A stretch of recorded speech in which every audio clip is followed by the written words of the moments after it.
this is a Kickstarter, Ian, that's come up. This is a book that I kind of knew was in the works for years. It's called Smoke and Mirrors: The Rise and Fall of a Video Game Antipreneur, the official story of the retro VGS and the Coleco Chameleon. So it's already funded. It was a small goal of around, I think it was $1,800 US. This is a book being done by Mike James, who was UK Mike. He used to be one of the guys on the Retro Gaming. Well, is this still around, the Retro Gaming Roundup podcast? It was him. Seems like something you maybe should have known before talking. Hey, I knew about it. Let's see, Retro Gaming Roundup. So it was him. It was Mike Kennedy, who was behind the Retro VGS and the Chameleon. And it was Scott, and I believe one or two others that would cycle in and out. So what the hell was Mike Kennedy's name on Atari? Just like Parrot Hammer or something like that? Something like that. Something like weird.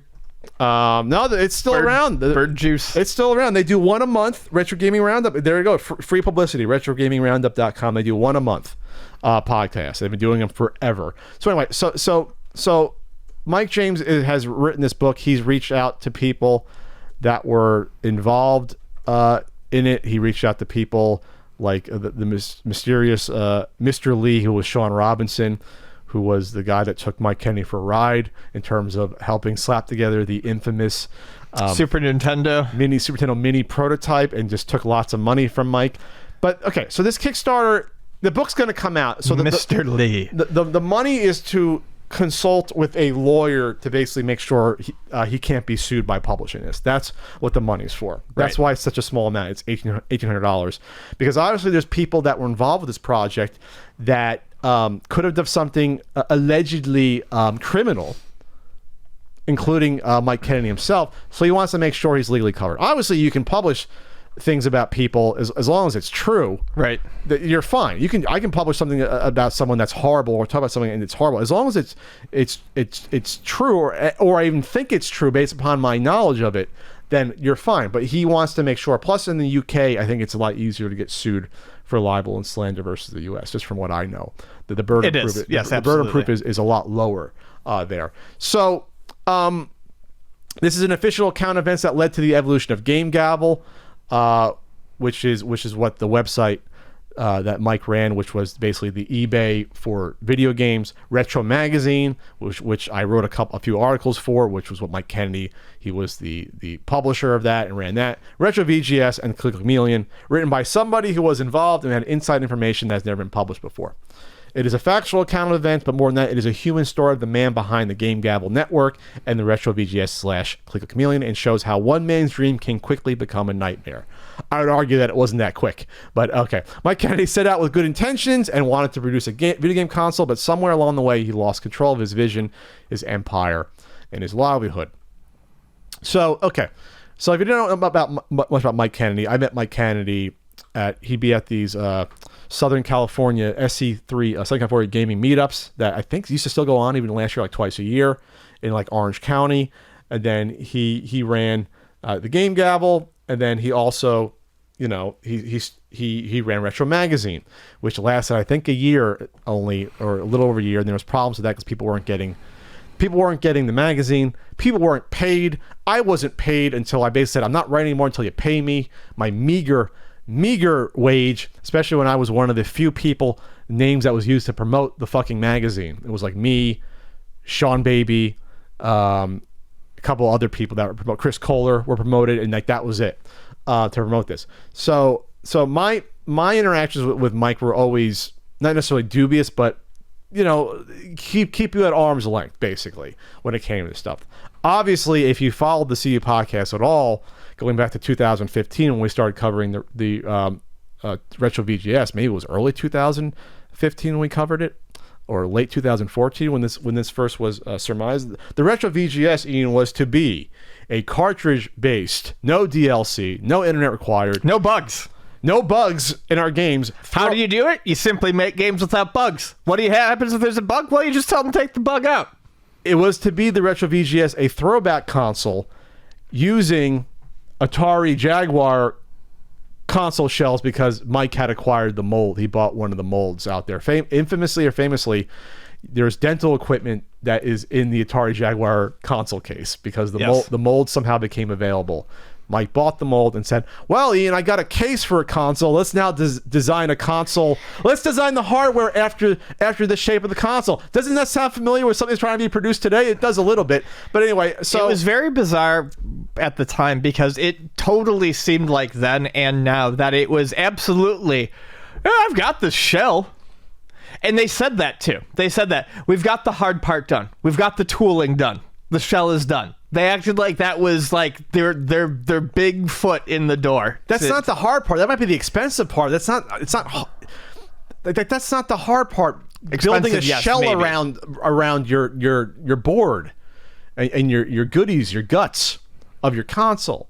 So obviously, I mean, we did about 10 to 12 videos on the Retro VGS, then Coleco Chameleon. So it became the Coleco Chameleon. God, that name is awful. After Coleco Holdings LLC. Somehow they came to probably a license agreement with good old Chris Cardillo with Mike Kennedy, and so we're going to rebrand this, Ian. We're going to rebrand this to Coleco Chameleon, and that was after, I believe, the failed Indiegogo for the Retro VGS. God, I don't remember the timeline, and we covered this like the most out of everyone online covered this. Yeah, I can no longer remember the time frame between Retro VGS not succeeding and Coleco Chameleon coming into play. They're the same thing, but the Retro VGS campaign was, I think that was fall of 2015. That sounds correct. Okay. 5 years ago, yes. And then that they canceled it early because it was going to be an utter failure. They asked for Mike Kennedy asked for $2 million on Indiegogo. And again, why is it important? Because they don't require a prototype. Does not require a hardware prototype. Kickstarter at least has some threshold of making sure you're not a con artist or bullshitter. If you're doing hardware of anything, a toaster oven, an LED light show console, you have to have a prototype, working prototype shown on your campaign. Indiegogo, you don't have that. So that's one of the reasons we railed against this as a danger to not just people getting ripped off. It's a danger to the retro gaming community. And Mike was promoting this. He promoted this at a couple of gaming conventions along the way as well. It wasn't just like he came out of nowhere. He had a reputation with the magazine and Game Gavel, so he had a built-in base to at least promote this. So that's why it wasn't like laughed off immediately by everyone. I don't know how it wasn't, because Ian and I from the start were like, this is a bad idea, but there are people giving this a chance for whatever reason. People did infomercial interviews on their YouTube channels. People said, do you think it's going to succeed? Maybe, maybe not. So when it came crashing down and it hurt inside with the Coleco Chameleon within like 6 months after this Retro VGS failed Indiegogo, it wasn't just an I told you so. It was like, Jesus Christ, you guys should have seen this coming. I don't see how you didn't. So this book hopefully gets into more of the nitty gritty, and it's going to get into stuff like, well, who did Mike get money from? Because there was money put into this. Mike allegedly, he took money from family and friends to help finance this. Right.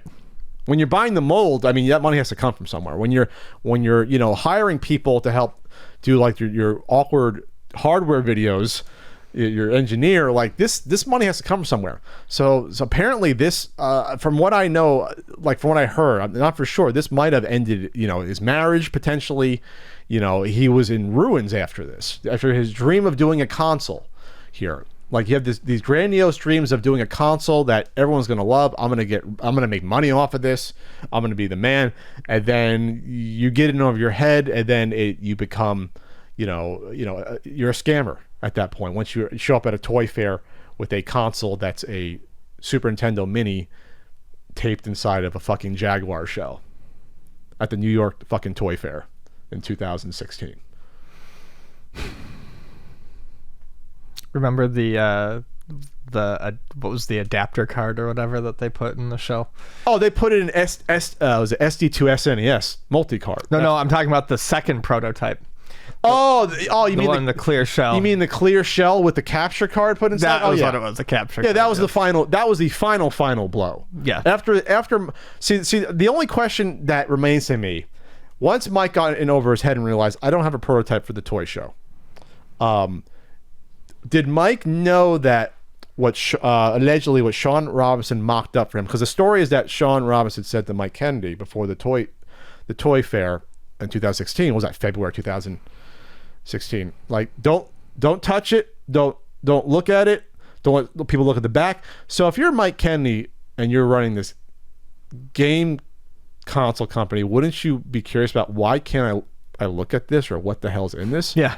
why does the back of this look like the back of a Super Nintendo Mini, which Mike owned, which it's going to come out in the book like Mike owned? It's like, why is there a Super Nintendo AV out on the back of this? Why, Ian? Why am I on my prototype console is like a Super Nintendo on the back? Why can't it play a Super Nintendo flash card? Like, you should know that. Like, why like, so from what I know from talking to UK Mike, who wrote this Mike Games, there's going to be a few people that come off very, very badly in this book. Very badly. Yeah. Because they might have known things that didn't act, or they were in on this in one degree or another. So I'm looking forward to reading this book. I really am, because this is going to be... but I also going to feel bad, I have a feeling though. it'll be a quick read, too. But I'm also going to feel bad, though, for any family members that got taken for a ride, or friends got taken for a ride by a man of confidence, basically. Saying that, to me, it's almost like, well, you know, did he lose his way, or did he think it was going to be harder than what it was once he got into it? Either way, you should not get into a business you have no fucking clue about, or have no idea about, just because you managed to get a magazine published or ran a gaming website does not mean you can make a video game console. Right. Which, again, to me, it seems like the hardest fucking thing in the world to do, is to make a new video game console. It just seems like just an act of craziness to think that you can pull it off and have something that not just turns a profit, is actually be something that's of decent quality and that'll actually last and stick around. Like, it just seems like it's tough, you know?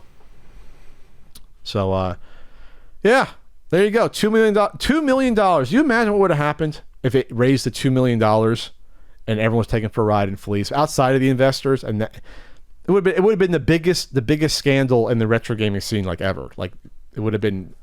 Oh yeah. I mean, it splintered the community even as that, because, you know, people went after certain YouTuber, people went after me for reporting on it, you know, for a week or two, when Ian was out from the podcast, for that like 1 week. So, like, it was it was a thing. It was a weird thing.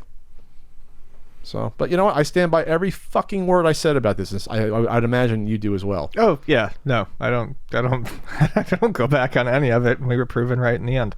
Yeah.